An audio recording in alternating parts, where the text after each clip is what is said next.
श्री कृष्ण कहते हैं, हे मानव, तू जिस दुख से घबराता है वह तेरे कर्मों की छाया है। यदि तू कर्म से भागेगा तो छाया तुझे कभी नहीं छोड़ेगी, पर यदि तू कर्तव्य के प्रकाश में खड़ा होगा तो वही छाया स्वयं लुप्त हो जाएगी। मैं यह नहीं कहता कि जीवन सरल है, मैं ये कहता हूँ कि जीवन में जो भी कठिन है वही तुझे भीतर से महान बनाने आया है, क्योंकि सोना भी आग में तपकर ही कुंदन बनता है। हे अर्जुन, जिस दिन तू ये समझ लेगा कि हर अपमान तुझे छोटा नहीं करता और हर प्रशंसा तुझे बड़ा नहीं बनाती, उस दिन तू संसार से ऊपर उठ जाएगा। मनुष्य अक्सर मुझसे ये पूछता है कि वह सही क्या करे, पर मैं कहता हूँ जो करना है उसे पूरे समर्पण से कर। फल की चिंता मुझे सौंप दे, क्योंकि फल की चिंता ही मनुष्य को कर्म से विचलित करती है। जो बीत गया वह स्मृति है, जो आने वाला है वह कल्पना है, और जो इस क्षण है वही सत्य है, इसलिए वर्तमान में जीना ही योग है। हे मानव, तू दूसरों से न्याय की अपेक्षा करता है, पर क्या तूने कभी स्वयं से न्याय किया है? जब तक तू अपने भीतर की गलतियों को स्वीकार नहीं करेगा तब तक संसार तुझे सही नहीं समझेगा। मैंने तुझे कर्म करने का अधिकार दिया है, पर परिणाम का नहीं, क्योंकि परिणाम का भार यदि तूने उठा लिया तो कर्म का आनंद खो देगा। जो व्यक्ति शांत रहता है उसे संसार कमजोर समझता है, पर मैं जानता हूं कि शांत मन ही सबसे शक्तिशाली अस्त्र है, क्योंकि वह क्रोध से नहीं विवेक से चलता है। हे अर्जुन, यदि तू सब कुछ खो भी दे पर स्वयं को न खोए तो समझ लेना कि तू अब भी विजयी है। संसार तुझे सिखाएगा कि सफल वही है जो सबसे आगे है, पर मैं तुझे सिखाता हूं कि सफल वही है जो भीतर से संतुष्ट है। जो दूसरों के दोष खोजता है वह कभी अपने दोष नहीं सुधार पाता, और जो अपने दोष सुधार लेता है उसे दूसरों के दोष दिखाई ही नहीं देते। मैं तुझे त्याग सिखाता हूँ, पर संसार छोड़ने का नहीं, अहंकार छोड़ने का, क्योंकि संसार में रहकर भी जो अहंकार से मुक्त है वही सच्चा सन्यासी है। हे मानव, डर तुझे इसलिए सताता है क्योंकि तू भविष्य को पकड़ना चाहता है, और मैं तुझे इसलिए शांत करता हूँ क्योंकि भविष्य मेरा उत्तरदायित्व है। जो समय को व्यर्थ करता है वह जीवन को व्यर्थ करता है, और जो हर क्षण को साधना बना लेता है उसका जीवन स्वयं पूजा बन जाता है। मैं किसी का पक्ष नहीं लेता, मैं केवल सत्य का साथ देता हूँ, और सत्य अंततः उसी का होता है जो धैर्य नहीं खोता। तू यदि बार बार गिरता है तो घबराना मत, क्योंकि गिरना पाप नहीं है, उठने से इनकार करना पाप है। संसार तुझे रिश्तों से बांधता है, पर मैं तुझे प्रेम से मुक्त करता हूँ, क्योंकि बंधन अपेक्षा से बनता है और मुक्ति निस्वार्थ प्रेम से। हे अर्जुन, जब तेरा मन विचलित हो तो स्वयं से यह पूछ, क्या ये स्थायी है?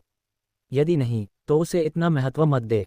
मैंने तुझे ये शरीर दिया है, पर तू शरीर नहीं है, तू वह चेतना है जो शरीर के माध्यम से संसार को अनुभव कर रही है। जो मुझे केवल मंदिर में खोजता है वह मुझे सीमित कर देता है, और जो मुझे हर प्राणी में देखता है वह मुझे पा लेता है।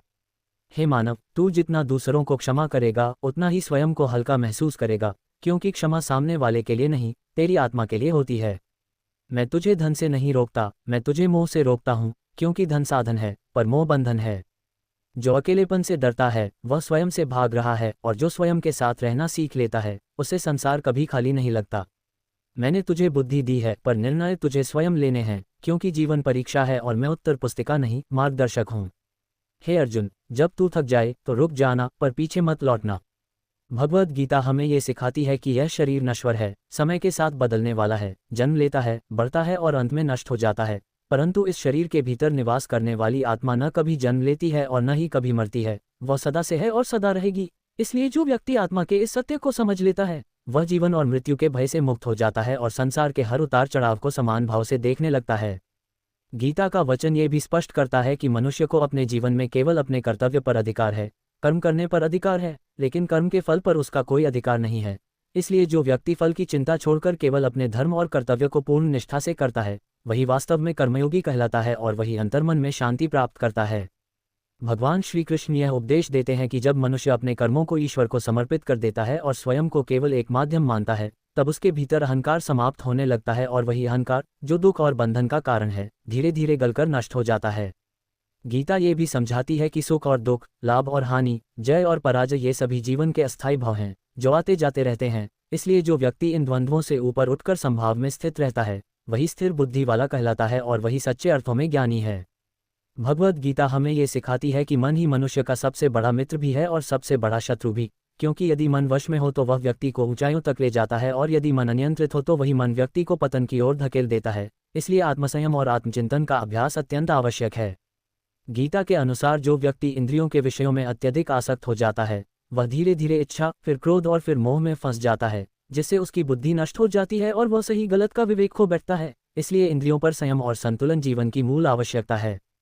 भगवान श्री कृष्ण ये भी कहते हैं कि जो व्यक्ति दूसरों के लिए कार्य करता है, जो लोक कल्याण के लिए अपने कर्म करता है और जो अपने सुख से पहले दूसरों के सुख की चिंता करता है, वही वास्तव में समाज और संसार का आधार होता है और वही ईश्वर को प्रिय होता है। गीता का वचन ये स्पष्ट करता है कि भक्ति केवल पूजा पाठ तक सीमित नहीं है, बल्कि अपने हर कर्म में ईश्वर का स्मरण करना, अपने आचरण को शुद्ध रखना और हर जीव में उसी परमात्मा को देखना ही सच्ची भक्ति है।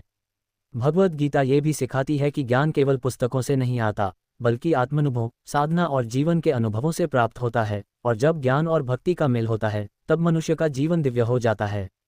गीता के अनुसार जो व्यक्ति ईर्ष्या, द्वेष और अहंकार से मुक्त होकर सभी प्राणियों के प्रति करुणा और प्रेम का भाव रखता है, वही सच्चा भक्त है और वही आत्मिक शांति को प्राप्त करता है। भगवान श्री कृष्ण ये बताते हैं कि जो व्यक्ति संकट के समय विचलित नहीं होता, जो सुख में अहंकारी नहीं होता और जो दुख में टूटता नहीं है, वही स्थिरचित योगी कहलाता है और वही जीवन की परीक्षा में सफल होता है। गीता का ये भी उपदेश है कि संसार में कोई भी कर्म व्यर्थ नहीं जाता, हर कर्म का प्रभाव अवश्य पड़ता है। इसलिए मनुष्य को सदैव शुभ, सत्य और धर्मपूर्ण कर्म करने चाहिए, क्योंकि वही कर्म अंततः उसके जीवन की दिशा निर्धारित करते हैं। भगवद गीता ये सिखाती है कि जो व्यक्ति अपने स्वभाव और गुणों के अनुसार कर्म करता है, वही संतुलित रहता है, और दूसरों की नकल करके किया गया कर्म अक्सर भय और असंतोष का कारण बनता है। गीता के अनुसार सच्चा त्याग वस्तुओं को छोड़ना नहीं है, बल्कि आसक्ति को छोड़ना है, क्योंकि जब तक मनुष्य के भीतर मोह और लालसा बनी रहती है, तब तक बाहरी त्याग भी उसे शांति नहीं दे सकता। भगवान श्री कृष्ण ये भी कहते हैं कि जो व्यक्ति श्रद्धा के साथ मार्ग पर चलता है, जो गुरु, शास्त्र और आत्मा की आवाज़ पर विश्वास करता है, वही धीरे धीरे अज्ञान के अंधकार से निकलकर ज्ञान के प्रकाश की ओर बढ़ता है। गीता का वचन ये स्पष्ट करता है कि यह संसार कर्मभूमि है, जहाँ हर आत्मा अपने कर्मों के द्वारा स्वयं को शुद्ध करने और मोक्ष की ओर बढ़ने का अवसर प्राप्त करती है। इसलिए जीवन को बोझ नहीं बल्कि एक साधना के रूप में देखना चाहिए। भगवद गीता हमें ये सिखाती है कि जो व्यक्ति अपने भीतर संतोष का भाव विकसित कर लेता है, वही वास्तव में धनवान है, क्योंकि असंतोष ही दुख का कर्म है। इसलिए कर्म से भागो मत, कर्म करो, पर फल की आसक्ति छोड़ो। फल की चिंता मन को बांध देती है, आसक्ति से अहंकार जन्म लेता है। कर्तव्य भाव से किया गया कर्म मुक्त करता है, यज्ञ भाव से किया गया कर्म पवित्र होता है, समाज के लिए किया गया कर्म श्रेष्ठ है। जो केवल अपने लिए जीता है, वह पाप का भागी है। महापुरुष अपने आचरण से उदाहरण प्रस्तुत करते हैं। जैसा श्रेष्ठ पुरुष करता है, वैसा ही समाज करता है। इसलिए स्वयं संयमित रहो। जब जब धर्म की हानि होती है, मैं प्रकट होता हूँ। साधुओं की रक्षा और दुष्टों के विनाश के लिए मैं आता हूँ। यह अवतार शरीर से नहीं, चेतना से होता है। जो मेरे कर्म तत्व को जान लेता है, वह मुक्त हो जाता है। ज्ञान अग्नि सभी कर्मों को भस्म कर देती है। श्रद्धा से प्राप्त ज्ञान अमृतत्व देता है। अज्ञान से बड़ा कोई शत्रु नहीं। संशय आत्मविनाश का कारण बनता है। ज्ञान से संशय को काट डालो। कर्मयोग और संन्यास मूलतः एक ही हैं। कर्म में रहकर वैराग्य रखना श्रेष्ठ है। जो कर्म में रहते हुए आसक्त नहीं होता, वही सन्यासी है। ज्ञानी पुरुष न करता है, न करवाता है, वह केवल साक्षी भाव में रहता है। मन को वश में करना ही वास्तविक त्याग है। शुद्ध बुद्धि से किया गया कर्म शांति देता है। ऐसा व्यक्ति ब्रह्मभाव को प्राप्त करता है। मन चंचल है, पर अभ्यास से नियंत्रित होता है।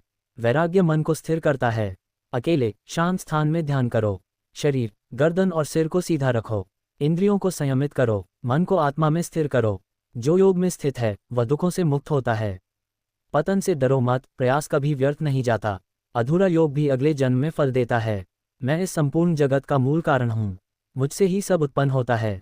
प्रकृति और पुरुष दोनों मेरे ही अंश हैं। माया से मोहित जगत मुझे नहीं पहचानता। जो मेरी शरण में आता है, माया से तर जाता है।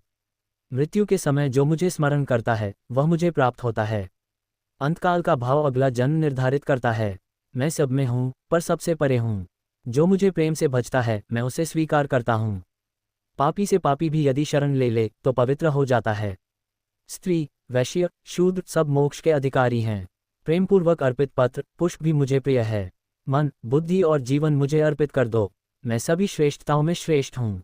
पहाड़ों में हिमालय हूँ, नदियों में गंगा हूँ, शब्दों में ओंकार हूँ, बलवानों का बल हूँ, सत्य का सत्य हूँ। संपूर्ण ब्रह्मांड मेरे भीतर स्थित है। काल रूप में मैं सबका संहार करता हूँ। अहंकार टूटता है, भक्ति जन्म लेती है। केवल भक्ति से ही यह रूप जाना जा सकता है। जो द्वेष नहीं करता, वही मेरा भक्त है। जो सुख दुख में सम है, वही प्रिय है। अहंकार रहित व्यक्ति मुझे प्राप्त होता है। प्रेम ही सर्वोच्च साधना, हाई गुणों से ऊपर उठना ही मुक्ति है। दैवी गुण मनुष्य को ऊपर उठाते हैं। आसुरी गुण पतन का कारण है।